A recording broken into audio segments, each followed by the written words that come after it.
Welcome to Crest in partnership with Elusive. Hope you've all been getting some good waves in the last month. Wales has certainly had plenty on offer if you're based in the motherland. Speaking of which, we have a very Wales-oriented episode this month, and we've been excited about it for quite a while. We formed this podcast to talk to legends, and here they are. This year, the Welsh Surfing Federation has celebrated its half-century with another live-streamed nationals and a range of coaching and development opportunities, while in the water, the standard of our surfing has been better than ever. To celebrate this milestone, we've pulled together quite a cast. Tom and Rob have put Vaughan and James Jones on the couch alongside none other than Linda Sharp and Herbi, aka Huw John themselves. These guys pretty much are the WSF over the past few decades, and once again, Linda's encyclopedic knowledge of Welsh, European and world surf culture is as expansive as it gets.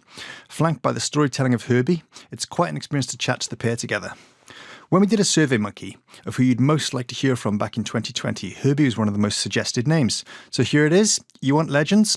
Well, here's Herbi, Linda, James and Vaughan on the WSF at 50. 1, 2, 3,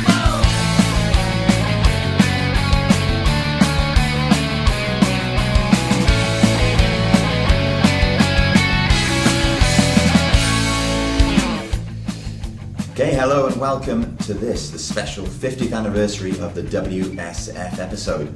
I'm going to introduce the panel, and I think I'll do it from west to east. So joining us from the Gower is James Jones. Then moving slightly further east, we've got Linda, onto Herbi, and Vaughan from Atlantic Major joining me, Rob and Tom, and of course producer Dodd. Hi Tom. How are you doing? All right, it's pretty exciting to have these guys all sat next to us here. So I was trying to work that out there, whether you would go with like west to east and where we're sat. I went, so James Jones from the Gower, Linda Sharp, Port Talbot, now Bristol. It used to be the dividing lines of surfing in Wales used to be the rivers, didn't it? Nah. I thought it was like, it's the Avon, the Ogmore, and that's where the surf clubs kind of went, you know? That's what I always thought it was.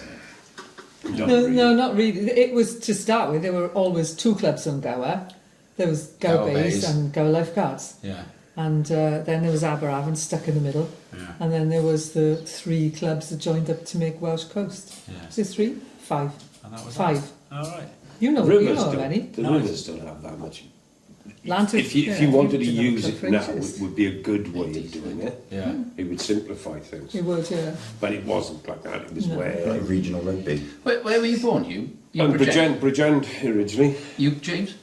Swansea. Linda? Neath. Oh, hang on. Well, that's where I was actually born. No, it's Neath Port Talbot now, isn't it? But, yeah. Yes, true. The Cardiff. The rivers would be a really good way to do it. I thought about this and suggested it to a few people. But that's not, I don't think that's anything to do with the origination. The origination is where the beaches were, where you could park. Much fewer surfers back then as well. It was who could be bothered to make a club. Well, ask your dad, Rob, what's the easiest beach for him to drive to to surf? It would have, for your dad, it would have been Southern Down, Rest Bay. Yeah. Because those people didn't even consider other places. That's I mean, Well, they wouldn't have any need to, yeah. well, for the local boys here, Scare was one of them, because you used to have the road that used to go down. Scare was probably one of the easiest beaches to surf around here. Well, there's a road to it, was it? There was. And then it's still there. And then, Still there, yeah. And then, when they built the steelworks, the long arm, the road was improved.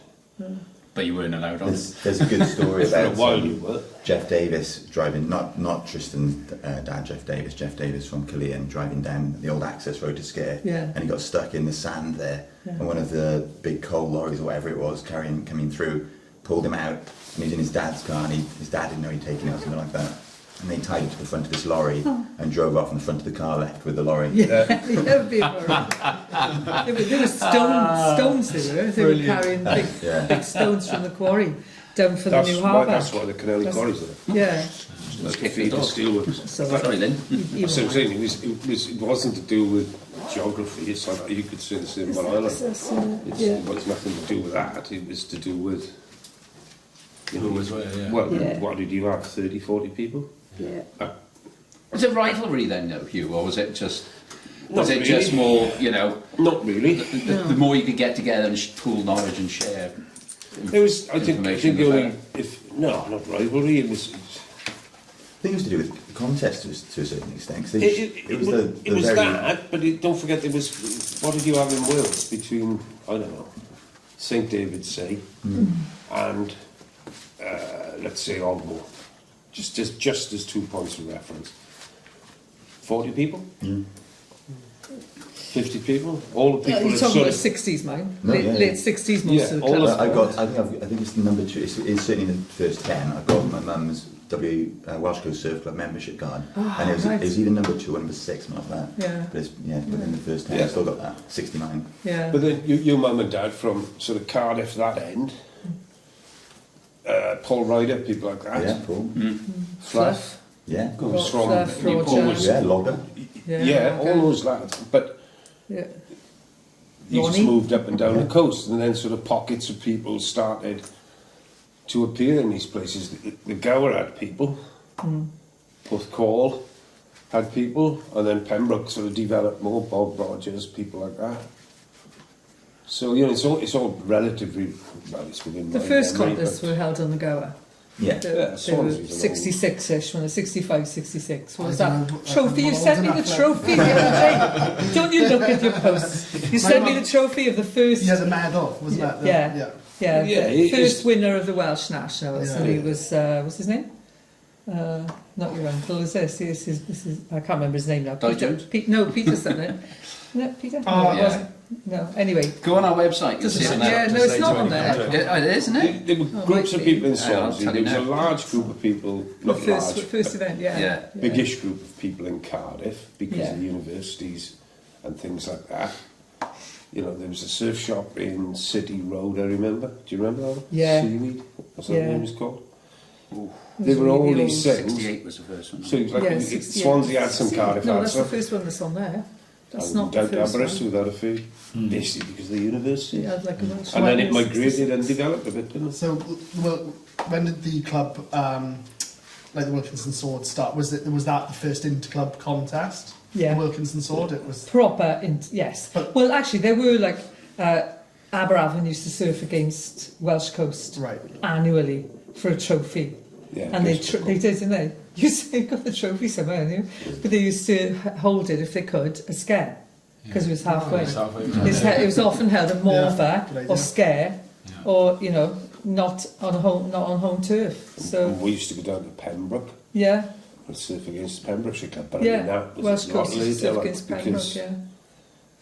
But they were just like because it was only, well, when would that have been? The 80s? 80s that would have been. But there was no other, that was just so you could have a few more contests. Yeah. Because it there was- weren't any. And it was more of a sort of get together. Yeah. More The time, social- the more social time spent in aspect. the pub than there was actually on the the beach. social aspect was as Yeah. probably as important. So I'm curious, right, as to between the brains that we've got around these microphones here now, can any of us answer this question? Where did surfing in Wales start? Who brought it here and how did it start? Is that known, or do we only know where it was already You kind of say- happening? James's father could answer the Gower one, I would say. Yeah, I Yeah. think it was to do I'd with say, Rod Sumpter and Dave Fryer, something back in the day. Was No, it? Dave Fry was way after. It was to do with, what's his name? Oh, he only died the other day. Gary. Huh? Not Gary. No, not Gary.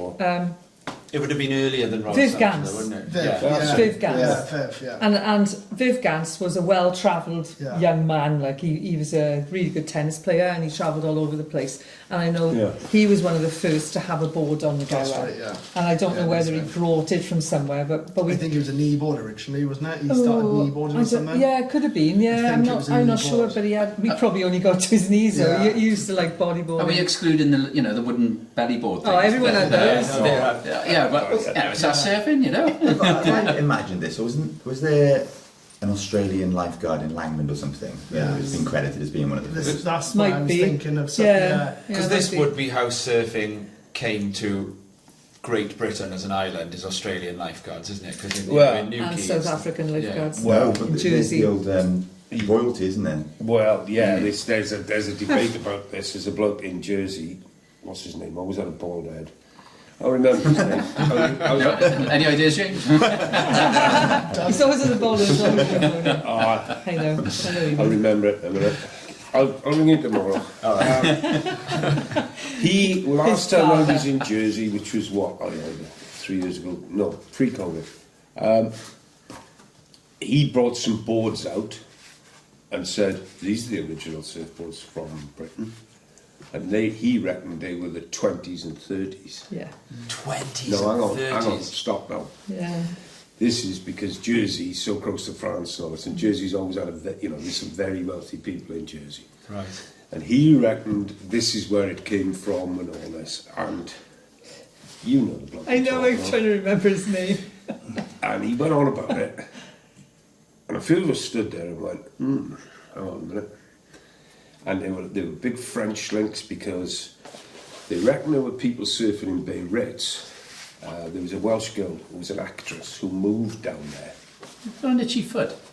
No, I didn't. Famous Hollywood girl, born in the Rhondda. And there's photographs of her. You know the houses you go around the corner in Bay Ritz, the big one that Napoleon supposed to have built and all that. Standing there with Duke, can't remember the rest of his name. That's him. Yeah. And that was in I think that was pre-Second World War. Now that is very interesting because received wisdom is that surfing in Europe begins allegedly on the set of the Ernest Hemingway movie The Sun Also Rises, that set workers bring boards over. Well, before I'm trying to that, remember though, this girl's name. And But that's earlier. Did she jump off the sign in Hollywood? Was she? No. That was Peg Entwistle. Producer Dodd's heard the name. Right. So it's going to be a long evening. There's only 5 minutes in. If you've got a computer here, type in very famous Welsh actress. I will get it. And you'll get Catherine Zeta-Jones. No, you won't. No, you won't. We'll set Dodd to it. He'll come back. She was 30s though, wasn't she? And she was attached. She was in From the the set. Rhondda, so- Yeah, but she was in the same set as the abdicated king. You know, because he tried surfing, and he tried it along with Right. a thingy, the So- writer. I tell you what then, The right? writer. Oh, look, Agatha. That's it. So the 30s. first question I asked, the answer is probably no. I said, can anyone between us know No. for sure? I would say if you had to put a definitive on it, Yeah. it would be in and around Langland or Castle. Yeah, Right. yeah. Somewhere around there. Okay. Saying that, there were a few people in Porthcawl, and your dad, you and Dad Tom, Yeah. might be able to open up a bit more on that. But I would say it would be Langland, Caswell. Okay. The only other. Evans, it was shown by someone. How did he get his hands on a board? Well, they were all. See, they used to ride waves on surf life-saving he had a paddle board as well, boards. didn't he? He was one of the first, as far as I Ken. understand it. Yeah. Ken. Ken. Ken and Ray Evans. I don't know if it's a true story. There's an urban myth of the lifeboat being called out because they were on that as well. Of two blokes floating around, Brest Bay, floating around there on aeroplane wings. They were sitting on surfboards being surfed. That urban myth or true, I don't know. Isn't that amazing though that this sport is well less than a century older? Sport Oh, or yeah. pastime? Sport or No, well, hang on, Bonnie's got a job. Yeah, well, yeah. So it keeps They them do honest. reckon that in the late 1800s there were two Hawaiian brothers came over here to study in Scarborough, and a princess as well somewhere down in Brighton, and they shipped surfboards over, but I don't think they left them here. But that is one of the myths. I don't know if it's true. That's the one I heard of, the princess. Yes, down the Brighton, princess. But there's two brothers who were actually in Scarborough in college or university. Or they served at Scarborough. They were in university. For the benefit of the listener, Herbie is gesturing towards producer Dodd, so it sounds like he's done some successful Googling, has he? Right, and on that note, The mystery will Stopped continue. Herbie shuffling his feet, if nothing else. on that note, whilst producer Dodd continues his research, I'm going to turn to Mark Vaughan now, whose titles within the WSF are down as Secretary, Treasurer, and he's one of the directors. And so on this 50th anniversary year, Mark, has it been a good one? This year, or This the year? 50 years? Well, this year. Stop a second. Hawaiian surfers surfed Bridlington in 1890. There we are. There we are. That's what I had read. Yeah. Bridlington. Yeah. Ah, that's where Yeah, my mum I- used to go on holiday. There's, I think yeah. anywhere's got sort of any That's what I'll see, surfing. isn't it? So people have been Second surfing here scale. for longer than Australia then? No, they were probably over there before then. But we were Hawaii was very much attached to Britain. It was part of It's us. the flag, look at the flag. It was part of us. It was like our Tahiti.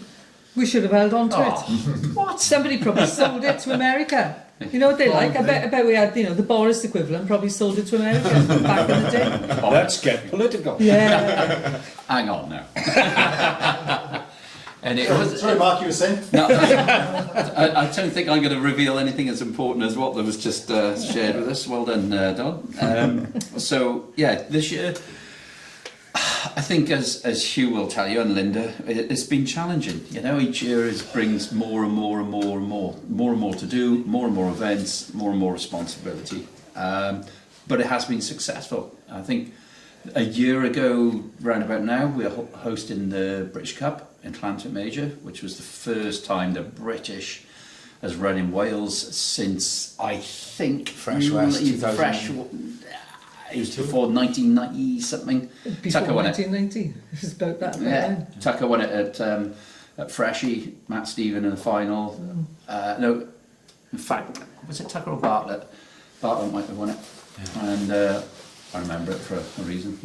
So, yeah, but having the British Atlantic was a really big thing. We had live feed, and you guys were amongst that. Commentary. We actually, with people flying in from Channel Islands, from Scotland, the English teams as well. And I think that was it was a great achievement because, during that event we had an issue where there was typical glare issues that we're used to having in this country with tidal swings and having a fixed judging tower, which you need now with electronic scoring and all that. And we were able to use the replays for the first time to distinguish a potential judging error, which was, I think, the first time that's happened. So yeah, we had ways. It was well received. And then we've gone into that this year, Huw. God, what have we had? European Juniors? Was it? No, Seniors, sorry. Seniors. Euro Seniors. We've had Euro Para, Sponge, there's everywhere. World champion. We have World Champion. That was December last year. Our first Welsh surfing World Champion. That's amazing in itself. He's off to another one now in 2 weeks' time. To defend his title. Yeah, he's off. Yeah, and that's, in fact, that's on my to-do list. I've got to enter the team, pay the entries and all that. We had Evan Rogers go off to the Worlds on the longboard. Still punching by that weight. Yeah. Yeah. And we've got the Welsh, the Wilkinson Sword, we've got the SUP potentially with Euros and Worlds, Juniors, we're going to Brazil.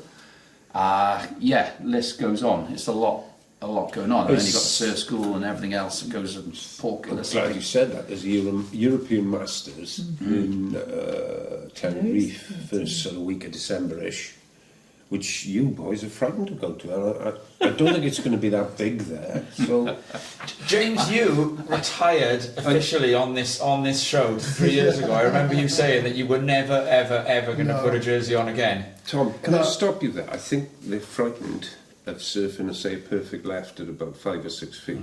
Is that what No, it is? it was more to do with coming out of a heat and being older than one of the boys' parents I was surfing against. So that's what it was. Yeah. But it's a left-hander there. It's quite famous in tennis. But I think underneath where the wave breaks, it can be a little There's an urchin every now I and think then. there's one left, yeah. With you being the same age group as the rest of the competitors. But I think, Krishka's won it, so let's go, boys. barring the dog, everybody this side of those microphones is eligible. What's the age? I'll go. What's the age? 35. I'm not old enough. Yeah, it's a Euromasters. It's in Tenerife, Spanish left, and there's multiple divisions, categories. up to 50 and over. Up to 50. I think it starts over 35. Yeah, 35 is the youngest. I've been 5-year groups. But again, it's just it just shows as another event. The amount of roles, responsibilities, things to do on a daily basis. I literally, Huw and I speak every day pretty much, and have done for about 2 years. Don't tell anyone, are you? I don't know. And we talk about the WSF now again. But you talk about the insurance, online membership, data protection, child protection. Linda does all that. She's our child protection officer. There's lots of stuff that is attached to every role, Yeah. an endless list, Yeah. isn't there? That all people aren't aware of. Yeah, the to-do list this week is still pretty incredible considering it's like very end of October. Well, the Welsh team go to the British this weekend coming. Yeah. On you're saying about achievements, that one last year that we did was the first British ever to be live streamed. Yeah. As far as I know. Did they not do the Thursday one? They- That live streamed? No, they did. They Live did scores. stream. No, The Thursday one had a stream, but it was only for certain heats. Yeah. So it came, Oh, was it? and Was and Was it? because we actually, to Yeah. be a little bit of a secret, we got an actor.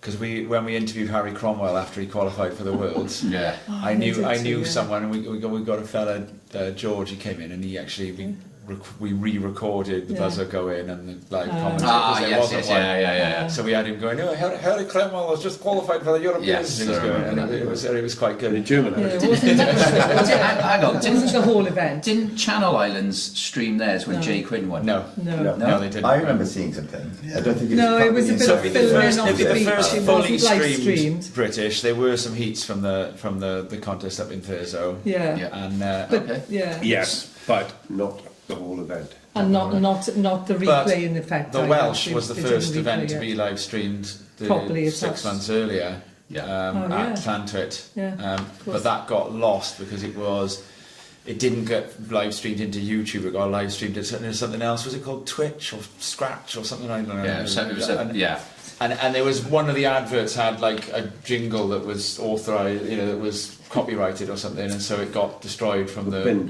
Whereas in YouTube they would just blank it out. So. There was So it's a lost lot of it. That posterity. first one that we did was with the live stream at Llantwit for the Welsh there was a lot of concerns related to internet. Yeah. So- and even with the dongles and the Yeah, it was dingles and walking all around that, with there was challenges, Yeah. but it served as a great tester. And it was interesting doing that live stream because Linda, I remember we were in the commentary booth and you were texting in because there was a big debate there. We were trying to work out who there was a bit of banter in the booth about surfers who'd won categories that had since got cancelled and leaving them Welsh champions forever. And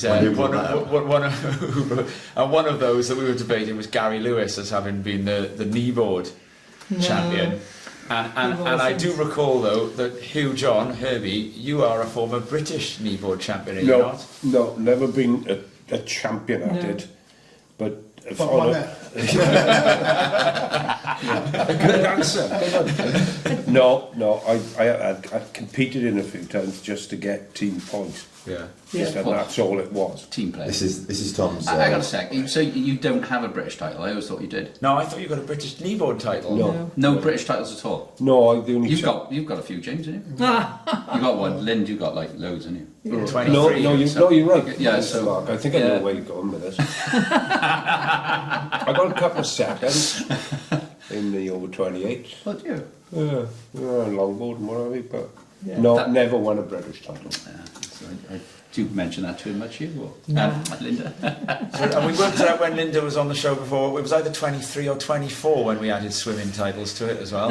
Welsh titles, you mean? Oh, is that Welsh titles? life saving or Yeah, if we had those. trash. But Yeah, but- What would be interesting, sorry Tom, if you added up everyone else's British titles from Wales, Do they whether they'd equal Linda? overtake Linda? Yeah. You can put them all together. Probably not. Probably not. That's a It's great like that question. stat about American world titles, isn't it? And Slater and Yeah. Israelis Yeah. and all the Floridians occupy like 70% of them. Of American Yeah. world titles. Wow, that is a really Maybe good Colin point. Price got a that few, is. I think. Oh, yeah, I was just Yeah, going I to was say gonna that. say- Well, Colin's if up you there. take out age-restricted Do you know? categories, there would be Oh, if absolutely you take- no yeah. question. Yeah, that I if you would talk say. about Yeah, but look how open many titles, categories Colin enters. Linda would have more British Open titles than Yeah, but at all least- other Welsh surfers At put least, together. yeah, British ones are different, but Welsh ones are all to do with default, there's no other women there. But that's Colin's the other one. Doesn't matter. Yeah. Colin Bright, definitely, yeah. I think he'd beat you. I think he would if you He's, added all his up in Welsh. Plug for down the line listeners. Yeah. Colin Bright Yeah. is booked in for Oh, he's retired episode now, of isn't he? this show. We are He's going to be retired. talking to him. Yeah. Can we sit in the audience? Absolutely. I literally, Brighty would be brilliant. I swear, him and Slater, there is something about them that there's like, you know, obviously surfing slightly different, but they're the mental side of it. But yeah. So can I ask you then, Linda? I want to because I've always considered you to be the encyclopedic font of all knowledge when it comes to surfing. And Lucky you caught me now because my memory's going. and I know when we interviewed you Yeah. last year, or was it the year before? You know, I got my opportunity to sort of thank you for some of the technical expertise that you gave to, you know, myself and Seiji and things like that. Vaughan's leaning over to say it didn't do any good, but so you know, take the line off it before he can say it. But I thought you'd be a good person to just put the question that with the WSF, how did the WSF, the Welsh Surfing Federation, begin, and that word federation as well? What Yeah, it was a team of Welsh surfers pulled together by Denzel Smith. Went and I think Dave Fry was with them definitely. So Dave didn't qualify to surf for Wales at the time because he hadn't been living here long enough. And then there was Denzel Smith and Paul Conabier, Ronnie Williams. They all went out to European Championships run and organised by Ireland in Lahinch. And in 1972. And after they'd done that, they came back and said, we need to form a federation because at the same time as that championships was running, the Sport Wales started and they were offering grants for development of sport. That was when it all started. 1972 that all started. When they came back then, they actually formed the WSF in 1973, and the easiest way to do it was on the same lines as Denzel was used to with the lifeguards. It was a federation because it was run and organised and voted on by the clubs who became its members. So it's a federation of clubs. Right. And Denzel was absolutely, you know, he pulled the whole thing together. He was amazing. And they had I remember Denzel when I was little. Denzel he was cracking, solid. He was a stonemason, mind, so he was a solid bloke. But no, he pulled it all together. They had an annual. The first meeting, the inaugural meeting, was held in January in 1973. Right. Now I know this because Ronnie Williams told me. But Ronnie Williams was the first secretary. Yeah. He offered to be secretary. At the time, he was secretary of the Welsh Coast Surf Club, and I've got the minutes. I've had them from Jeff Davis. So now we've this got is a this minutes is the Jeff book for Davis the- of Port yes, Call, Jeff because Davis, right? Jeff was Father of Tristan. yeah. Passed away. I've got the minutes books in the house. Jan gave them all to me because she said you need to have a look at these. Yeah. You know, so, which I did. Jeff's wife. Yeah. So So Ronnie's another one you need to speak yeah, to. Yeah, we're in touch with Ronnie. So He's around. for the He benefit should of the be here listener. soon. He's been in Marseille, you- can't we, didn't he? Yeah. Look him up on Instagram, Ron Milk Williams. This is Ronnie Williams Yeah. of Burley board riders now, who Yeah. along with his brother Steve, they were Yeah. you know, foundational characters in Ronnie, the very CC. much. Yeah. Very yeah, much. he so. was. Yeah. And a font of knowledge as well. Yeah. And then there was this connection between the Welsh Coast Surf Club and the Welsh Surfing Federation. Then was that simply because of the overlap of but you there know, was- or officers? Geographical kind of thing. No, it was all the clubs, and it was there was the Welsh Coast Surf Club, but had become that, not the separate clubs like Right. the, you know, Southern Down and that, and then there was Aberavon was part of the founder membership, Gower Bays and Gower Lifeguards, which Denzel belonged to, and Pembroke, Right. not South Pembroke, which is just reformed. Yeah. So as far as I know, those were the founder members, the founder clubs. And when did? So were you involved from No. the beginning, or when did you No, come to be involved? My first contest was in 1970 in Aberavon, and that was because a Welsh contest, and that was hosted by Aberavon, run as a Welsh contest, but there was no Welsh Surfing Federation. So, Right. you know, the Aberavon Club made up their own rules. Yeah. But the previous year it had been Gower Bays, and they'd made up their own rules. You know, that's the way it went. The Welsh was just Swansea. dotted So round. does that mean? Well, it Does that dotted mean round. you do a few more titles onto your official list of titles? No, it's nothing to do with time. It's just to do with how you run the event and you know, how many people you put in the heat and and what you score in and stuff like that. And it wasn't. Yeah, what was it then? Six-man heats? Yeah. Nearly always 6-man heats. Number of waves or length just of ride? about, well, as far as Ronnie was concerned, it was length of ride, yeah, but there was no judging criteria structure at the time, not even at world level, not properly, not written down. I'm just trying to think what was 72, so 72 would have matched up to San Diego. That's the famous San Diego David Newhewer World Contest, is it? That's the one, my old man, that was the first world contest my dad went to, 1972. 72, yeah. Yeah, and that's Yeah. that ocean. That's that photograph that was put up with Nancy Oceanside. under the, and it's a picture of your dad, Tony Howe. Yeah, that's it. Yeah, Yeah. He was okay. team manager, wasn't he? Yeah. Johnny Capek, maybe? No, it wasn't. No. It was Gordon Gordon Burgess. Burgess, and Steve Harewood, and I want to say Graham Nile. Yeah. Graham Nile, and the other young one there was Yeah. Newquay. Yeah, and that was, I remember, I don't remember No, doing you it. remember. I remember from Yeah. work I've done, around the historiography of that contest, that there was indeed quite a bit of controversy. Oh, there was. And then I think All the what way through happened in global surfing then was that all funneled its way into that world contest at Bells. 82. The Anderson, Simon Anderson one. No, earlier, the one that was won by an American guy, and he was Rolf literally Arness. Rolf Arness. 1970, and there was sorry. ructions in Well, that yeah, one and because of the miles way off. it was judged. And at that absolute point, ruction. people sat down and went, right, Yeah, and we've they got to didn't figure out even, what's going on in this wasn't sport. held at Bells. They Yeah. took it down to Johanna, Johanna. which is miles away, and It's interesting what it you was brought up. interesting. But the Channel Islands, Jersey in particular, Yeah. has a huge influence on Yeah. surfing. Yeah. Huge. Much bigger than you think. And if you really, it was interesting. Somebody showed me yesterday, or the day before, the teams being entered for the British Nationals next weekend. Gould. I know there's There's about a- 20 this cool is- people kids. You know, that's- But Jersey, the Yeah. Channel Islands in particular, Jersey in the particular, Channel yeah. Islands has produced. It used to produce a lot of surfboards, as everybody Yeah. else has. But they were always, I don't know, that one step ahead sort of thing. they were the first people to import in wetsuits. And the first Pro- paid American wetsuits. international surf contest to take place in British waters. Not the first European event was Yeah. held there. Things like that. 69 But, first Europeans. 69, but they've always been up the front, you know. Yeah. And it was, it's just intriguing now.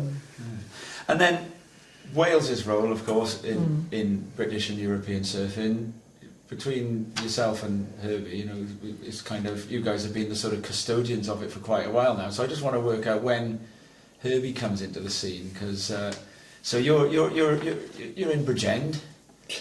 Yeah. How did you find? And so how did you and Linda? Well, Linda started it. Not started. Linda took it on before Huw was. The first Europeans I went to was 75. Right, and that's when you became involved with the Welsh Surfing Federation, was it? Not really. I'd finished my college, everything, and Yeah. I just started working, teaching. But I did 75, and then the next one I went to was 77, and then 79, because it was every 2 years by Yeah. then. It went to every 2 years, I think, from 73. England hosted it in 73 in Yeah. Wollacombe. And I wasn't around for that. I was off in college somewhere. Yeah. So there was 75, 77, 79. 79 wasn't held, and then the next one was 81 up in Scotland, and that's the first contest you went to, wasn't it? Did you go to that one? I can't remember. I can't remember. I remember that contest. Yeah. I do. So you would have been four. She- would you? I was She- four. Yeah. No, Yeah. your sister. No, I was 1981. I was four. Lucy Yeah, just been your born. sister was was. a baby. But was I a remember I got photos with Linda in Yeah. the hotel. Yeah, Yeah, And she's got photographs of you on the beach. yeah. yeah, I have, yeah. When did you meet Linda then, Herb? 84. She, 84. 84. I answered an advert in a. So you're in a news agent, it was. Bridgend based. And you're surfing. Were you surfing Porthcawl or you No, Aberafan? no. Always surfed Southern down in that way, because they were nicer people, pretty much. That's with Arwen and Benny Davis and Yeah, down there a lot with that crew. Yeah. And then started to go to Porthcawl. yeah. Because we came over here as missionaries mainly for education, healthcare. So Porthcawl, it was the biggest scene, it always has been really on this. The other places like Landred and all of those have just been outposts, And when did you get roped into the organisational side of things? Me and a guy called Ram were going to form the Anti-Club Club, which was quite amusing at the time. It would be now. Yeah. And So like a bit of the Hangland Surf Division, that isn't it? yeah, and I don't know. Yeah, we just started getting involved in it. There was a guy, Dick Emery. He was involved in it. Chris Gadd, people like this. And we became friendly. And next thing you just get in, I don't know. You end up in there. How do you end up in You went. How did you end up living here? You went to It's the a long Europeans. story. You went to the Europeans in '83 as a judge. Yeah, I Yes. did. I didn't. I wasn't up in Scotland for 81. Where was No. 83? Jersey. And were you reckoned by That's now? right. That's where you went first. No, You're a manager. No, you were a judge. No, weren't you? I judged that You one. judged that one. Carwyn, Carwyn won it. Pountney's, Yeah. Pountney boys from Swansea, Yeah. and that was quite right. Gad was third. Was he? No, Oh, that it was in the was- British, no, wasn't it? that was I was the in the British. British. With Steve Jones, that was So that the must have British. been, yeah, okay. I think I was in between. 84. Yeah. But yeah, we Yeah, it ended was. up at Diffra. Was Judging you started as. Rolling. Yeah. There's the photos of us all in our green jackets with red arm, Yeah. climbing up the aeroplane Yeah. steps. Yeah, They're all in that. Everybody could think of us in that. yeah. So we went John over there. Diamond. There's quite a lot of faces. Isn't it? Yeah. Went over there, did that, sort of got involved. Quite friendly with the Irish and what have you. Yeah. Yeah, I used to go to Ireland quite a lot, so did. very friendly with Brian Britton, weren't you? Yeah, I got quite friendly with Brian and Rocky, but Rocky Allen. but Yeah. I was in Scotland. When was it? Not last weekend, the weekend The before. weekend before. Yeah. We were up there, and I was talking to Bill Batten, Ian Wishart, Andy Bennett. Andy Bennett, who's the other bloke. Malcolm. Malcolm Finley. Finley. Finley. Still know all those All the people. originals from Finley. Scotland, yeah. Who else? Speaking of all those lads, who have known up there for years, and there we are.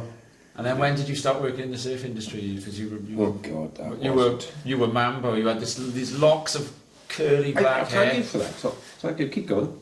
Keep going. And then Tall. yeah. I was tall. And a t-shirt with a dog that farted back. Still got that. And Harold wears that You now. could have mentioned how Keep tall that and in my lithe I phone. was as well, and tan. No, you can buy copies now. Literally tall, lithe, and tan. I'll never forget my first experience of being with Huw abroad.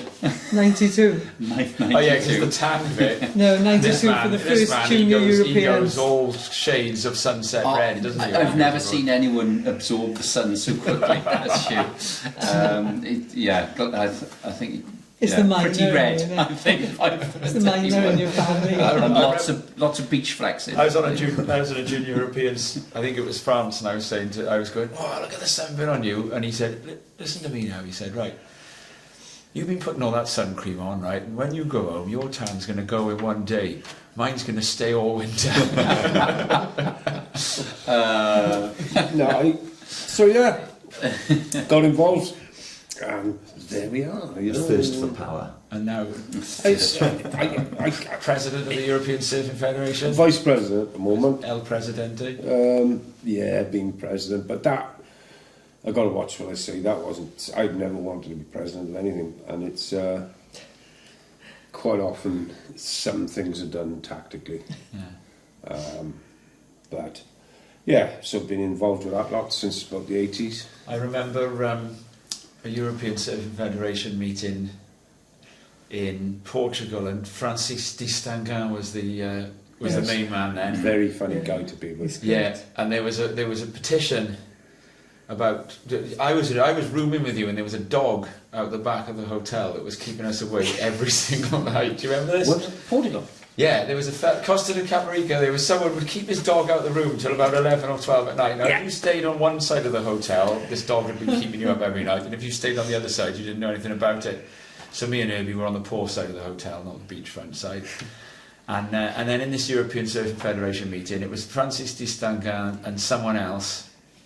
They brought up a petition and whether the European Surfing Federation should sign it about dog chumming in Reunion Island. As in, That's right. I remember this. And with the simultaneous translation going on and everything, Herbi goes, well, before we go any further, I'd like to propose a candidate dog. Candidate dog. I think the humour was accepted, and the European Surfing Federation did end up signing the petition. Francis was a funny guy, and it's not for this recording, but he was a lifeguard in Euronat, the biggest nudist holiday park In France? in France. And he was a good-looking lad. He I was going to say, handsome see man. the guy with the, like, Long the hair. proper long hair Yeah, and good couldn't be looking and anything but tanned and French. everything. Is he Cesar's father? Yeah. Cesar Yes. Distangan Yes. on the QS now, yeah. Yeah, and the stories he used He's to a tell. handsome man, yeah. The stories, and he would always have the big motorbike, the right classic, The right classic, sunglasses, the right the jacket, glasses. the right sunglasses, all of that. But he used to have to sit on, you know, the big chairs that lifeguards Well, get, like, because in France, you know, they by always... a big outdoor swimming pool. And the stories he used to tell me, he'd have me in tears. So in the end, he couldn't hack it anymore. He couldn't do it. Right? So he went to join the fire brigade in this place. It was like a Butlins holiday camp, but for nudists. So he went into the fire brigade because they were allowed to wear clothes. He couldn't wear any clothes up on that thing. When he was a lifeguard, he had a No. whistle. Yeah. And he used to just sit elevated in this chair. Honestly, it's not for these microphones. And he used to describe some of the people from northern Everywhere. parts of Europe and all of this. And, my word. Where was this year? It was the same one. It was the same one that Carmen and myself floated down to. It's Oh, just thank down you. from. Yeah. It's It's just. just car would be very We good. did. We had this big blow-up airbed, Very lack and all. Actually said airbed. and we floated down there on this airbed one day. South of Mimazan, Plage Yeah. de l'Espécie. That could be it. Yeah. Mimizan, that horrible smell of the Smell, paper the smell of the binders, paper yeah. mill, yeah. And anyway, we floated down there and we had to take shorts off and we burnt the cheeks of our arses. And that's another story. Well, we'll get that one out of Well, Carmen. it was quite interesting, just to take it back a few, it seems hours ago now. You were talking about going up to Scotland and reconnecting with all these old names and faces. So was it a case that when the WSF was in its infancy, the same could be said of the Scottish and the English Channel Islands? Yeah, the Were you helping each other as well, the I English get it. thing is odd, right? And I'll tell you exactly why. England always used to be ran by the British Surfing Association. So they weren't, although they were a separate organisation, they weren't. And it's just one of those anomalies, and I'm glad that's changed, because we used to get all tribal and Celtic and all those other descriptions. You know, the Channel Islands were there, Scotland, Wales, all of this. England come up, and they've always been, up until recently, a little bit sort of disjointed, because Sleeping Giants, probably the best surfers in the UK. Yeah, a few anomalies, but strongest teams, all of this, but never together. And it was one of those strange things. And it was because pretty much the British Surfing Association used to run it for them. So I've always wondered if that hadn't been the case, would they have been a lot stronger? With regards to the Welsh Surfing Federation and the Scottish Channel Islands, when they were all established around the same kind of time, Yeah. was there a sharing of knowledge, or did you kind of do it separately and then Everyone just did, come everyone together did it for the separately, contest? except when they met up at some event. Yeah. But the English actually formed the same year as us, 1973. Yeah. And it was formed in North Devon, which is what they've gone back to. But it was Stuart Matthews who formed that, Stuart the guy who's Matthews. mad about the bow. Yeah. And while he had his fingers in the pie, he was doing really well with it, and it started off fine. But then he just left it go, and he actually, Mike Cunningham at the time was took over the BSA, and he just sort of handed it over to Mike and let him do all the administration for it, because Stuart decided he was going to go and surf the bows all over the world. So that's what he did. He sort of dropped it and nobody picked it up, and then it was left to Mike. It's interesting because like Scotland went through the doldrums, Yeah, and they reformed in Yeah. 2016, 17, something Yeah. like that. In and around that era. they formed the same time. Yeah. So did England. Yeah. You know, Yeah, because that's right, yeah. because when the old BSA dissolved, and it seems better now. Yeah. I mean, yeah, you know, we all look back, but I think England are in a better place now because, you know, they've got their own administrators and stuff like that. They seem to be in a better place. Scotland is they're going to get a wave park up there, aren't they? As Yeah. well, shortly. There's one in Yeah. development up there now. Lost Lost. resort. Or lost Yeah, shores? if Lost there's shores. a date on this recording, it's supposed to be open. Well, I can show you pictures of it. Yeah, I saw some online. There was some Yeah. big Was it digs soon? going on. I think they're hoping Yeah. on spring Yeah. 24. Yeah. Next September. Yeah.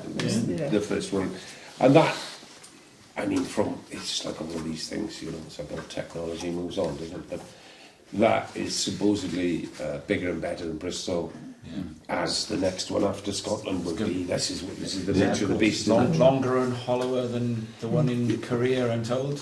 Apparently, it's. I know one of the boys, well, the main man involved, really, and this is going to be WSL rated or something, whatever that means. It's going to be. You'll be able to hold professional contests there. So Fantastic. Very interesting. I'll be going up there in the spring, but Competing here? Or? yeah, Kneeboard. yeah. Thinking about Defending his title. Just can't help myself. I'm glad it came up tonight. It came up, but hang on, No, you can correct that's Gary easy for you Lewis. to say. Is Gary Lewis the reigning Welsh kneeboard champion? No. No, who is? Who? Tom, I've got an Excel Oh, spreadsheet. yeah, you've sent it to me, I know. Yeah, that. and you haven't done your homework. No. And it's got all the last champions, so I filled Yeah. in from like as long as I've got. There's some gaps. So Gary was making that up. Yeah, He totally. makes a lot of things And up, he does. as he does with his hairstyles. The only one I can think of, the odd one who won the kneeboard one year, was Guts. Did he? Guts won the Welsh one year in kneeboard. Oh, wow. Beating Dick. Dick was mortified. I bet he was. But It's but happened to the best of us, Oh, mind Guts you, is losing like- to Guts. I don't know what he was surfing Yeah. on. You ever lost to Guts, just James? get to his feet. Yeah, I think probably all have. Everyone's Lost to Guts? Yeah. I think I told the story the last time I was Or on was here. Rob too young to lose to him? I mean, I can't remember. Go on, tell us your story losing to Guts. Then we'll hear Oh that. no, Guts. You know, I think I told you before. Myself, Gabe, in a heat, round one, British. You pretty much get through a round or two, make the British team. Let's go to Brazil '94. 94, 94, yeah, 94, 96. and literally it was about 96. knee-high, Wollacombe, high tide, gutless, and Guts. Literally, he was on a longboard, just spinning around us, taking off from 2 miles out to sea and cruising past. There was nothing we could do, and literally, I went after. I was like, "Thanks for that." And he went, "What?" And I was like, "Well, I'm out, gay truth, that's me gone." And he went, "Oh, sorry about that." But he wasn't sorry at all. So, lesson learned, but under current criteria. Different story, maybe. Going back to Not that bad. the kind of the infancy of the WSF, you said about Ronnie Williams being the first secretary of the WSF. Well, lots of people listening will know Ronnie as a very big character, and we've heard about a whole host of, or slew of different names this evening, all big characters. Yeah. Is there anyone that stands out to you? This is a bit of a fun question now. Anyone that stands out as being an absolute stalwart character of the WSF, someone from back in the day that perhaps may have got lost over the years, people don't know about? Well, you take it, go through the ranks, I suppose. There was there was Ronnie Williams, St Thomas Denzel, and Roland Morgan was part Yeah. of that as well. Now he was like chairman, 100 mile an hour chairman. Yeah, meetings wouldn't have taken this long. The meetings were really short, and then after Ronnie came Mike Cunningham. Now Mike Cunningham wasn't much of a surfer, but he was a really good organiser. You know, that's what he did best. And he was secretary after Ronnie. He was a European.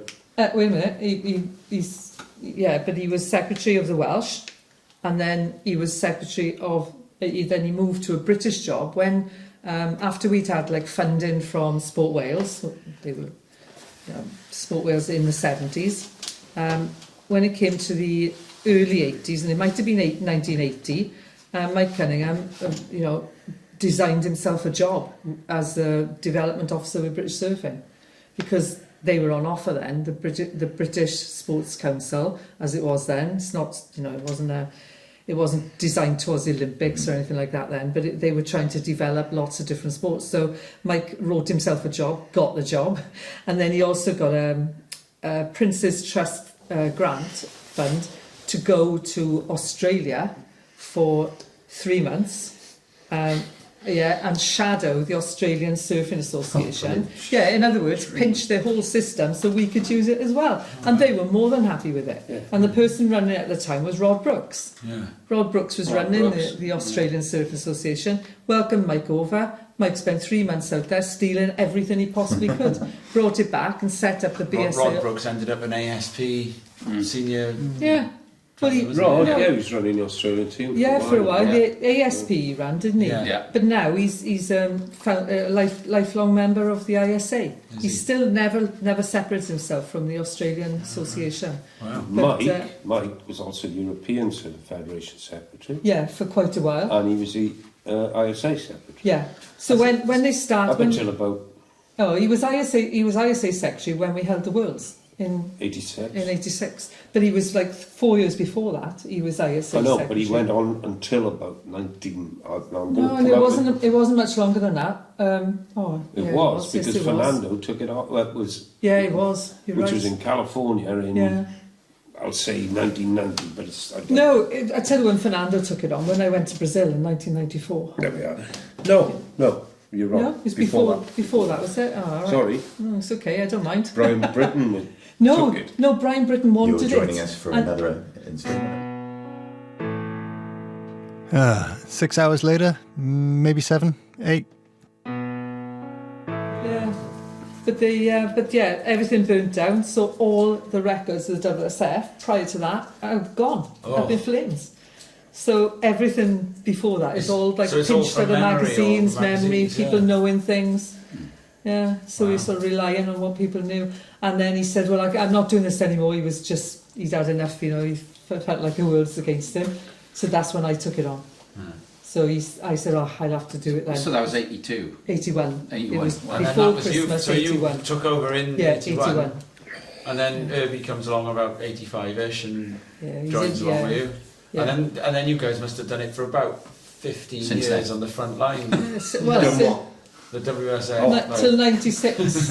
Well, I did it till 96 because I stopped because I was having Angharad. Yeah. And I thought 96. 96, though my Yeah. head's gone. Yeah, my head's That's about to when go, isn't Linda it? started Yeah. Keyword, was Keyword. it? And then I handed Keyword, it to yeah. Linda Keyword, yeah. Linda Because she was happy to do I it. believe it's Keyword. Keyword, is it? Keyword. Keyword. Oh. I saw Jake Keyword Yeah, in the water here yeah. probably about a year ago. Really? Oh, I see. But yes. Maybe slightly more. No, I think it was a really warm, really busy day. Yeah. Maybe just as the lockdowns were lifting, and he looked exactly the same. Really? I said, Jake. He's a ridiculously good chef. Yeah. Is he? Yeah, that's right. He Yeah. went into Yeah, cooking. yeah. When He's he's got to catering, and he kitchen. was working with a Michelin star chef in Really? Oxford and other stuff Yeah. as the sous chef and other bits and bobs. I'm not sure. And then he was running a couple of places. He went on to run other places. Mm. And he said that his mum and Andy were well, and For continuity, having another Linda was quite useful. Yeah. different spelling though. wasn't Different it? spelling, L-Y, yeah. yeah. L-Y. And then And then Linda Key, because Linda ran it for a number of years. It must have been probably about 10. I think Yeah, I would say in about fact 10. was running it later though than 96, because I went with Herbi to Mimizan in 98 and Linda Keyward had come on the trip because I was there. you We were, shared we a were in the room. same room. Yeah, she ran it for about 8 Oh, yeah, years. definitely. I remember going on No, the but trip. she was on the verge of picking it up then. That was autumn 98. No, because I definitely dumped it before I was Did you? like she maybe we were just doing it together or something, but no, Yeah. she took it from me So she before was I was already running it. Yeah, good trip. Yeah. Yeah. And Linda Good waves. Keywood ran it up until the demise of the BSL. I remember her quitting the Welsh, So it was, the WSF, because the last Welsh Nationals she did was about 2007, Yeah, I did about 2008. that. Yeah, because then there was this meeting I remember, and I think I was there, and it was quite a serious deal. It was like, right, Linda is stepping aside, and you know, there's one shot now at getting the right people behind this, and then that was when Errol Mason and Guts and Stuart Bentley. Yeah. before Stuart, because Yeah, but- Errol was secretary and But I Guts haven't was been chair. involved like since 90s. Well, I used to attend meetings, the AGMs and stuff with Yeah. Colin Bright when I was a Grom. Yeah. But Linda and Huw, although Linda says she had inherited, Yeah. was a bit Well, of a they were all side from the end of the distraction. phone, yeah. But A side these two distraction. people alongside here, Yeah. alongside us here, the work, time, effort, care, passion, and commitment that they put in is Second to none. It's Yeah. that's easy. You could get a handkerchief now, but no, it's people do not realise, have absolutely no idea that the commitment, how lucky we are, and I think you see these people at the the BBC Sports Personality of the Year thing, don't they? They do the unsung hero and the coaches, and they say this person's done this for 50, 60 years. They're always there painting the lines on the rugby pitch and washing the kits and all that. Well, these, Linda, Huw, they should be on that BBC Sports Personality. Painting the lines on the Painting the lines. You never get to No, do it straight but I mean, enough, though, would you know where I'm coming from. I mean, it's It did get down to that though, because I used to make the kit. yeah, everything. I mean, Sew the kit sometimes. I find it a bit of a chore organising some of the stuff for the trips abroad. With everything that we have at our fingertips now, Yeah. the emails, the WhatsApp, Yeah. all online. Linda used to write it all, post By it hand. all by hand, and Didn't even know organise it's it. typewriter. And we also Put it get in the there. bottle and wait for the Yeah, but it is. But who was PRO officer for a number of years, weren't you? All through the 80s. You were PR officer. That's why we had so many beer. Yes, we had sponsors. beer sponsors and hotel Barber. sponsors. We Yeah. had Mambo, what was it? Loads of them over the years. Swan Dry. I No, it suppose- wasn't Swan Dry, was it? Oh yeah, we did. Yeah, we did. Body glove. We had no.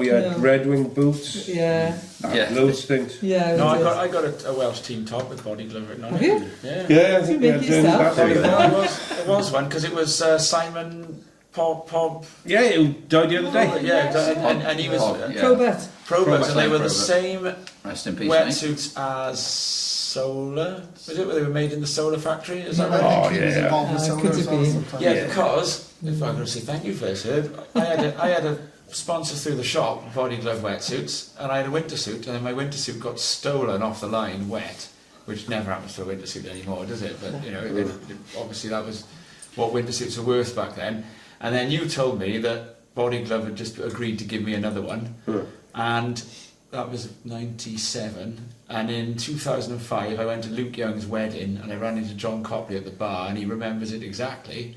And he says that Black Rock Surf Shop actually paid for that second wetsuit, but you didn't want me to know. So it's very kind of you. Thank you very much for that. And I always thought it was just a random act, just being kind behind the scenes there. Yeah, you don't hear about the acts of kindness. John Copley to that. Wasn't John Copley to do with solar as well? John Yeah. worked with John Gal, You worked with everybody. Solar. Stuart actually worked for Stuart Yeah, Hatchery. Because I went up to him and I was John going, worked oh with a lot yeah, of it was the body glove, and I was talking to John, and he went, oh, I didn't know anything about that, and then he said that you Wait, the wavelength wetsuits, the wavelength equalizer. Remember those, James? The Yeah. ones with the zip across them. Yeah, well, Oh yeah, They were probably the Pete- warmest wet. So they're about 10 mil, mate. they weren't. No, they weren't. They They weren't. weren't. It was the zip and all that. Pete Yeah. Marcells used to bring them in. I used to bring them in with Yeah. Pete.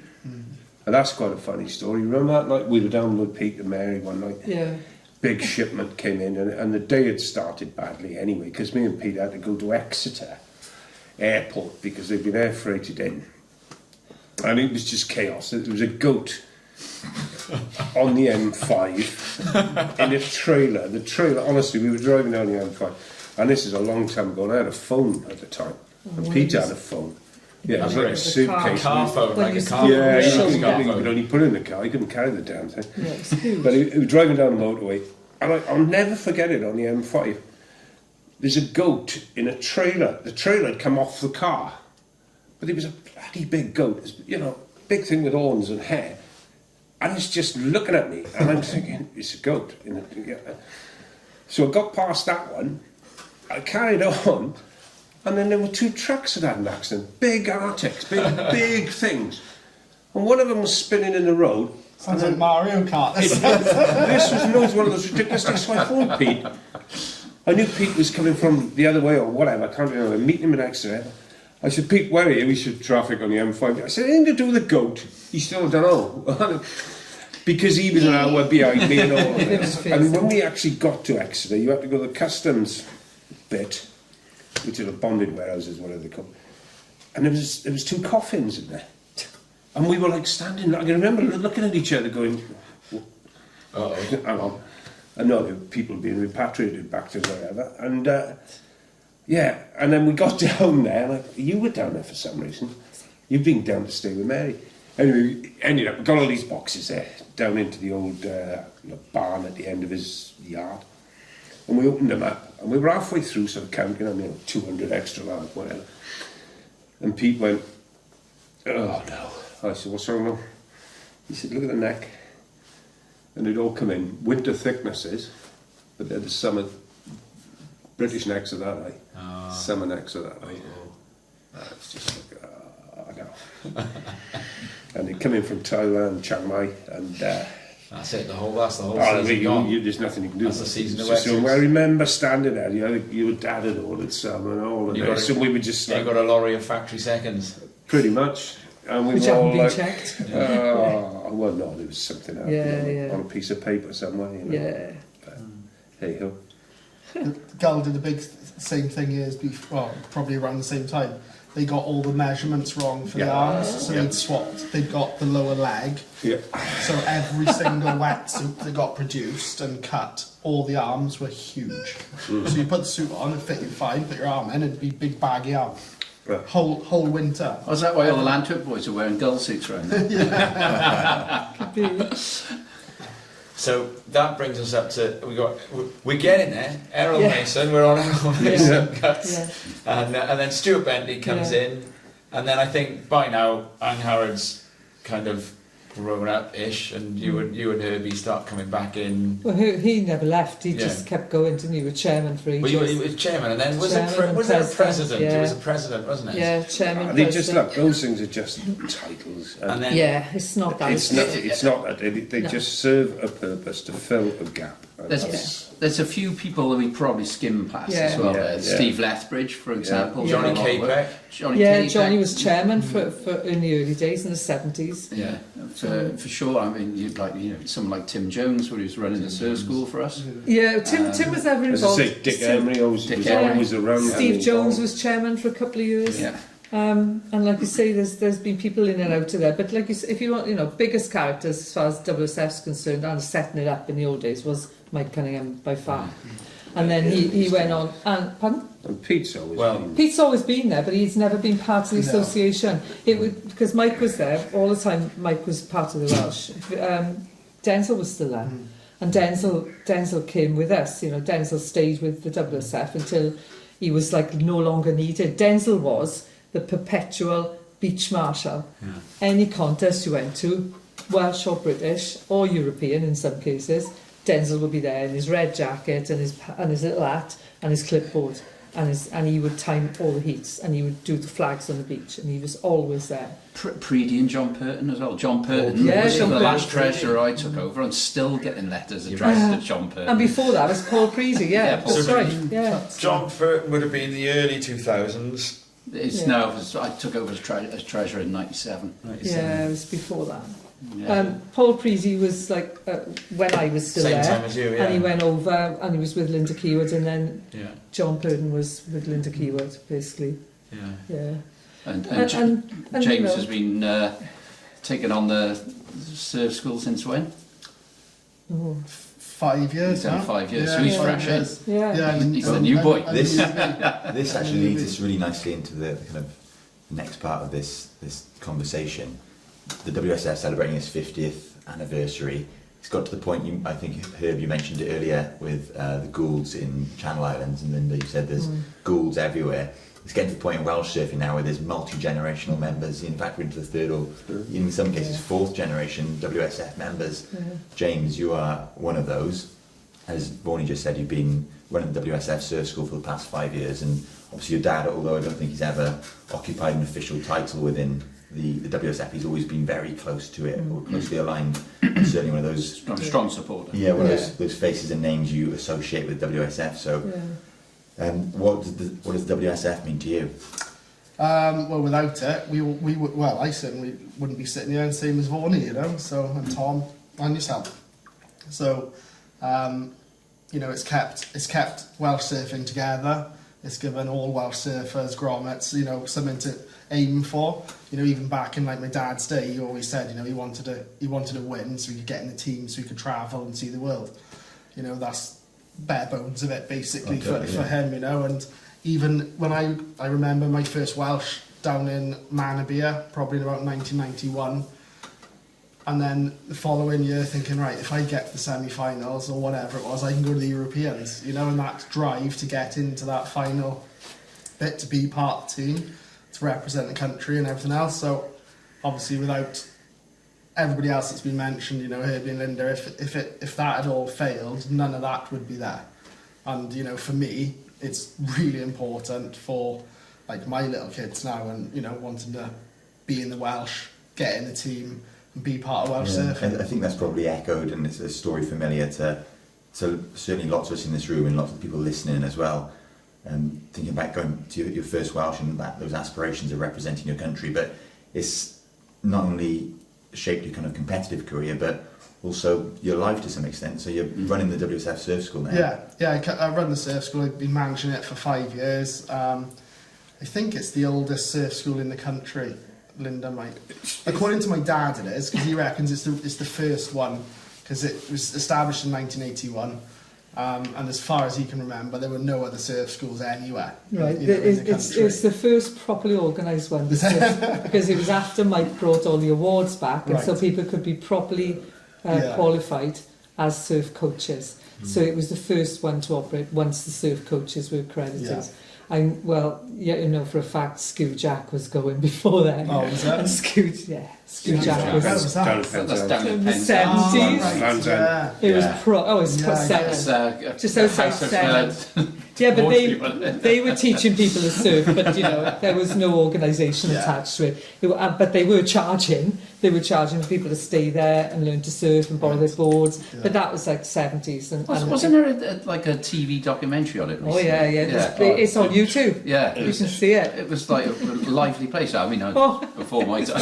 Somebody Hippie land. worth asking, but that would be the chap. Well, we all know, but I don't know how many of the listeners would. The chap called Colin Wilson, who lives in Penzance now. Colin Wilson's got some great stories about Huw Jack. He's great, Colin. And Colin ran the BSA for years. Is that Colin that had the record on the ball? That Colin? He did. Oh, he yeah, did, for a and short he did. time. There was And I a went to film. uni with his daughter Tegan. Oh, Yeah. that's right. Yeah. Good surfer too, Colin. Very good surf. Yeah. Oh, Colin, yeah, British champion, Nice numerous girl. times. As a junior as well. He was Yeah. way back. Yeah. But he, as I say, he knows that area Yeah. and has got. Herbie's just trying to distract from what he knows I'm going to ask you next though, James, which is, what's it like? I've heard a rumour that the WSF Surf School, you've employed Herbie as a surf instructor at the surf school, so you've actually been his Yeah. boss, like Well, he he's told me had to that ask you story for a about lunch the break and things like Portuguese that. guy or the French guy earlier who was the lifeguard, and he obviously had, you know, Yeah. aspirations of grandeur. Get the whistle on. What's he like as an employee then? Brilliant. Did exactly what he was told. all the time. Did he? He never had to ask you for a break. The only thing he moaned about was when he came up afterwards, we'd have a beer at the shop. I never had proper brown beer. That's what he used to like, didn't it? He's been moaning about the beer tonight as well. I've seen him doing it. An Is that unrepeatable fridge gesture. open again, Tom? Because we've been you're hosting us in your own home. this No, the evening, time but lock. It's a time lock, is it? Yeah, It's time like lock. watching the cobwebs come up. Time lock on the fridge, Tom. Go and help yourself if you want to. Lovely. Yeah. Which is We're a in the dog. middle. We're in the middle of working. Yeah. Yeah. So he's all right, is he? Yeah, he's I was hoping there'd be some dirt on him, eh? I'm all right, thanks. I got my 0% of tonight. What's the point? It Do doesn't you know, feel I'm left asking out. myself. So I'm driving. the one other thing I That's the want point. first to ask about is we have hardly talked about the other Welsh goat, as we call it, the greatest of all time, because we've got Linda with all her titles here, and PJ. I know we did talk to Pete 3 years ago now, I think. But how's he doing? Good. Yeah, he's surfing almost every day. Yeah. Yeah, fit as a fiddle, still breathing, pain in the arse. Yeah. Yeah, honest to God, right? I've got a 16-year-old son and a 6-year-old son. And Dad texts me, 73, every morning at 7:45, what the surf's doing, where he's going, where I need to go, what time my sister's going to be in the shop so I can go as well. Really? Yeah. So he's still absolutely froths every single day what the surf's doing, where we're going. When he He's lets like, you know the surf's doing, does he do the voice off the old? Yeah. The 0901. Hello again. Is it 0901 603 1603? So you're roving on the surf reports then. That's Yeah. it. Bit of heavy breathing in between. Keep it going for at least 6 minutes. Yeah. He does. He's still. It's quite inspiring because I'm not as keen as he is. He's still, honestly, rain or shine, if it's rubbish, he'll go in. If it's pumping, he still won't wear a leash. He hates leashes. He thinks they should be banned just because it would sort the crowd situation out everywhere. Yeah, all the people with no heads on their shoulders. Does he work the shop? Yeah, he still works in the shop. Yeah, not as much now as me and my sister pretty much run it, but he's still he's still in and out all the time. Yeah. Yeah. Oh, But he's keen. Yeah. He mainly rides his longboard now, but he's super keen. So you saw windsurfing as well, James? No, he stopped windsurfing about 15 years ago, I think. He hurt his hip, he did. So just wear and tear, and he just decided that it was just. And we should return with you, James, as well to the question that we believe you gave us an erroneous answer to the last time you were on Crest, which was that your retirement. Yeah, So you 100%. But then it was 100%, and then you surfed in the Welsh. Oh that's right. I know. It's his fault. So you're going to be having a tilt at this European Masters? Not this year. Not this year, No, right? But, I need to get my fitness back. but it's a never say never. I'd Then. rather go and have a beer, to be honest, and watch. The Iron Man killed you off, didn't he? Yeah. And while we got you here as well, Linda, I've recently, through another project I've been working on, come across a story, and I wanted to find out if you were present for it. Did you ever visit Buckingham Palace with the British surfing team? Did, yeah. Yeah, British surfing team were invited to Buckingham Palace. At the time, Prince Charles, now King, was our patron. Right. Was the patron of the British Surfing Association, and he invited us as a successful team. And I think it was 79, something like that. And it was just to have cocktails with him. Yeah. And we just went there, and they just fed us booze. And was The whole PJ time. there? He was there. Yeah. I got a cracking photograph of Pete and myself Yeah, that's brilliant. standing, and we've got Denzel and his wife one side, Roland and Mike Cunningham the other side, and it looks like we're getting married, me and Pete, Yeah. because I got a long white dress on. And my old man's in a white suit. Yeah, yeah. He's in a white suit. the ultimate wedding photo. I Pete thought Jones everyone was there. arrived in VWs and it was like Yeah, flares they and did. long hair. Yeah, They we look like did. the Beatles. Do you know one of the people who turned up was Bez Newton? Remember Right, him? yeah. Or remember of him? Do you know about his books, Tom? No. But How you should look for them? you kidding? Oh, I'll pass them on too. I haven't got Bez them. but Newton was Bez writing Newton. books about surfing and Yeah. surfing trips, and Yeah. we found some film that Bez Yeah. did of the Canaries in the early 70s. Early 70s. He went to Surfing Morocco the in left 72. and then Morocco. We found some film of that Yeah. the other day. Yeah, I say before you were born, he was writing books, yeah. and they were a lot better than yours. It is. Yeah. So come back to the booze now, right? So back in Oh, Paris, I'm back told in it was Paris a boozy hilarious. affair. It was exceptionally boozy. It was only 2 hours. We were only allowed there 2 hours. That's enough, and like though, you isn't said, plenty. we all drove in with our So Prince Charles, invitations. he's got you guys for 2 hours, and then Yeah. what? And then he's got the squash team afterwards, so he's on it all day. No, isn't he? we were his No last wonder he call. I walks around think like he does. we went there. It was June, and Imagine his schedule. So you've got the football team, then the athletics, then rugby. And sorry, Charles, we've got this. Yes, Bob, I think they're a good laugh, though. Sorry. no, it was like that. But we all drove in on the gravelly bit inside the palace and parked in there.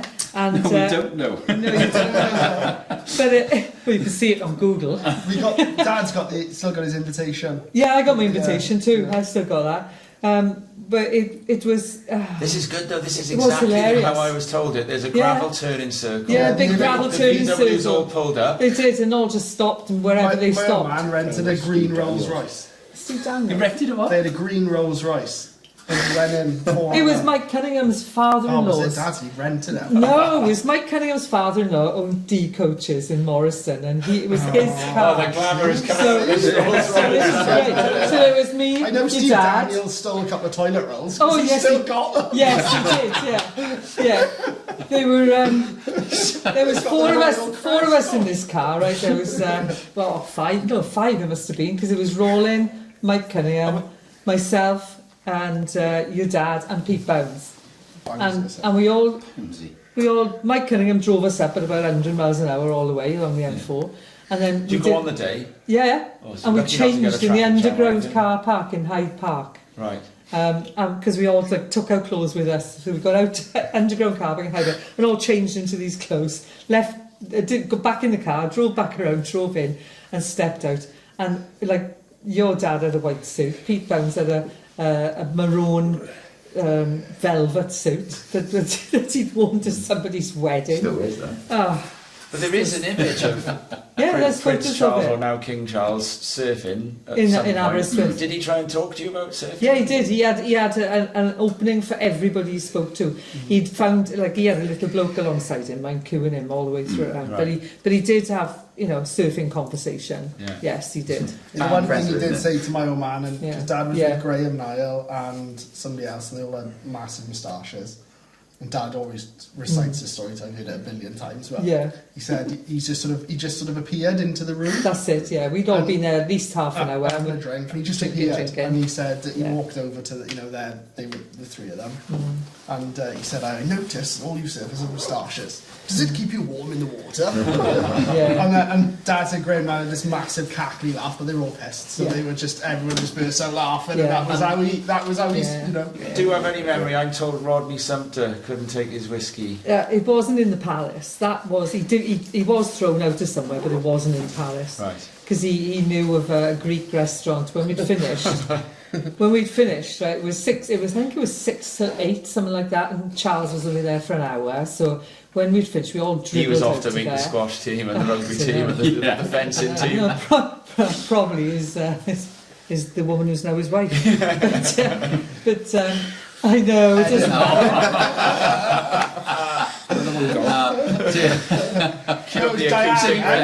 My missus had that programme on this You're on joining Netflix us. on Yeah, it. it has, yeah, it has And it's a been lot on there, worse yeah. on there. So Yeah. But no, we all left there, and Rod Sumter said, "I know a guy who owns a Greek restaurant. Follow me." We're all pissed off, totally pissed. Jumped in the cars, all followed him, As you do. and round London, parked wherever we parked, and went to this Greek restaurant and had some food. And he was only in there an hour, and he was thrown out of the Greek restaurant where he knew the owner. He was rat-ass. But there were a lot of people there. It must have been about 30 of us there. And it was before going to South Africa for the World. It was after. It was after. Yeah, Right. and I doubt there were no women in that one. It was Right. after South That Africa. It was the apartheid before one, going to wasn't it? France. That was the apartheid. Yeah, no. Worlds. Yeah, it was that Where they first one. They boycotted it, didn't they? A lot of the teams. Yes, that was the Yeah. first one. Yeah, the 78. Yeah, that was. because Yeah, we got a photo of yeah. again. There's film of that too. Yeah. Yeah. I met Prince Charles down in West Wales. We were Yeah. in a sewage plant, and I was. You were in- surfers against sewage, I weren't was you? involved with them when Yeah. they started and all that. And we did quite a bit. Linda and myself took quite a bit in Wales with it. And what's his name? Chris Hines. Chris Hines rang me and said, "Oh, can you go to? I think It's the bird reserve down by no. Bury- I met him there as well. I met him a couple Bury of times. Home. Bury No, it was further west than that. It was up. No, not anyway. Anyway. Up by it was up by Newquay that way. Can't remember. The big sewage plant been open. Right. So Chris Hines comes on the phone. Oh, you live there. You go up there. And I'm like, hang on, Chris. I only live 2 hours away. Yeah, hang on, okay. Chris. And he said, oh, well, anyway, off I went, suit on. So I'm there. And he comes along and Charles, and he says, and I said, he said, surfing. I said, yeah, I surf against sewage. He said, yeah. And I said, you used to be patron. And he said, yes, unfortunately, I can't do it anymore because, you know, it's whatever. And he said, and he looked at the badge and he said, surfs against sewage. And I said, yeah, that's correct. And he said, so are you actually in competition with the turd on the wave? Which I thought was very good. But everybody else in the line was a bit pissed because it's worked out to the second, right? How it's done. And of course he speaks to people and they've all paid hundreds of pounds for these frocks and suits. But he spoke to me for much longer than anybody else. God, they didn't like me. When we went in the tent for a drink, because I was a guest of Welsh Water as well. Yeah. Yeah. That was when. True story. Welsh Water. Gordon. Proper was it? teacher's Yeah, pet. Gordon. Goodness me. Yeah, Gordon. He was head of wastewater. Well, I think Yeah. this I think we want to try and hit Welsh Water up to see if we can get them to sponsor this episode after that. We say there's a good plug for you there. Well, we could have a chat with them, certainly, And given your the light of this record week's on, news. yeah. We want to get Jen ski. Well, It's it's all funny. It's funny. We had a thing with Chris Hines. Chris Hines invited me and Linda to a do over in Swansea. I don't know, 2 months ago, Yeah. 3 months About ago, that. whenever it was. How is Chris? He's good, Oh, he's- good, he's and he's really he's good. back to old Chris. You know, good. Yeah, Spark. from under his cloud, isn't he? Yeah, sparky, really sparky, really sparky. and good. And he was at the time he was sort of not praising Welsh Water, but he was saying how they led the charge when all the privatisation went on in cleaning up. Yeah. Obviously, you know the date of this recording. Yeah, It's not always been proved to be factual, but. They did He did say, you know, compared to South West Water and a lot of these other companies, Welsh Water were Ahead of the vote. ahead of the curve, and they were a bit more More progressive. proactive, and they. Yeah, and look, like it or not, they improved the quality of Swansea Bay. Maybe the chemical works closing helped as well. Yeah. But you know, there have been some improvements, and in Porthcawl, and Well- we know that, Tom, compared to what Yeah, your dad absolutely. would say. But there's a lot further to go. Yeah. Further to go. I want to say a massive thank you to you guys for your time this evening, and thank you for talking about being ahead of the curve, keeping Welsh surfing way beyond the place in the curve that it should be for a country of only 3 million people and 1.5 coastlines. So, you know, the time and the years that you guys have put in, and you know, amongst that, the idea that you'd come and give us your time tonight for a couple of stories. It's been an absolute privilege, and James and Mark sitting on either side of Herbi and Linda as well, for you to give me your time and come down and get But involved as you've well. got to understand, Tom, it's not just about us, it's all the other Yeah. people. Yeah, So everyone has I was going to say, contributed along the way. it's been a somewhat meandering conversation, but a very enlightening one as well. And I dare say, if anything, I feel like there's even more to learn now, and so perhaps there might have to be another episode at some point in the future with think different you're- people, Herb, Brown beer. with different people and brown beer. You're scraping the surface. I mean, you can't like even begin. You know, you take one of those Euros that you go to, or just the life change. As James said, you know, the effect that it's had on James in terms of wanting to give back, and from the experience he had as a kid and enjoying that as we all. But you know. look, I want to add something. About 2 weeks ago, there's some people. We're moving. British surfing's changed, right? And there's been quite a large investment and a change due to the Olympic inclusion. So the game's changed, right? Again, and it is ever changing. And you know, we're involved in there, and we're one of the major players in British surfing now, and that's a good thing.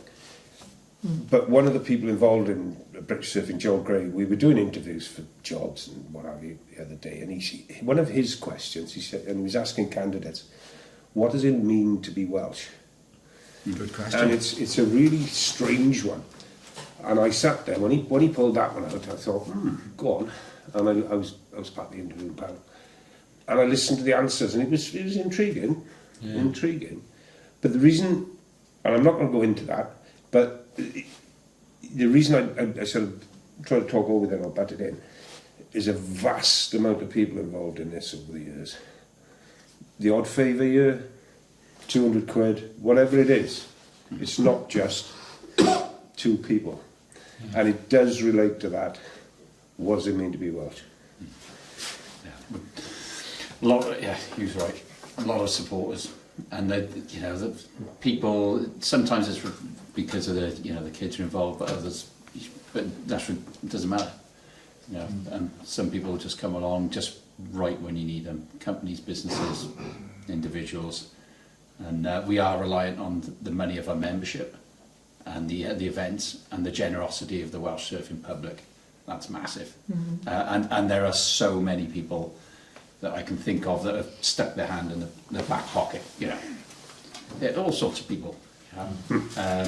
And they've not always been, you know, in the greatest position to be able to do that. And that's benefited mostly, well, almost entirely boys and girls to be able to go and represent their country. That's a marvellous thing. And back to the generational thing, we've had 3 or 4, maybe more. Ron Williams is one of them. Ron Milk Williams. Lately, who've obviously Ron's not dead yet, but he hasn't told us. But they bequeathed stuff and put stuff in wills. Yeah. And we've had a few of those, and it's just been, you know, a bloke from one of the breaks in Wales wants to leave this, and you're thinking, oh, you know, we're all looking at each other going, Somebody's who's life. that? That's somebody's life. And it's like, So they just, it doesn't matter. I want to give this because. And they weren't necessarily WSF members or supporters, but they've seen something and gone, wouldn't mind a bit of that. Yeah. So it's a thank you to all those people that have supported us over those 50 years. Undoubtedly, as you know, we've got the front row, and there is an awful lot of the sleeves are right up, but you know, there's people that have been involved, undoubtedly, that have helped shape it. And you've heard a bit about it tonight. Yeah. And here's to 50 more. Yeah. Successors, please. Yes. You'll have 8 kids by then, won't you? Rob still might be here. They won't belong to me. I'm taking care of that. You've already said that. Thank you very much for that, Rob. That's a good outro, that is, because they roll the music in under that. Well, thanks, guys. Yeah.